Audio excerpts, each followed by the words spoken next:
Hello. अरे सैया जी तू घरे आजा। अरे जाने मन का भइल, काहे घरे बोला बताऊ।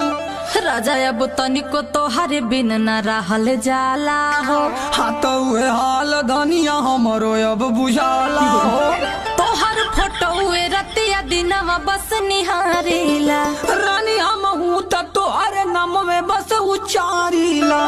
तू आजा घरे तोहके कोरा में सुताइबो हम। सुन धनिया तू चिंता मत करा तब आइब हम।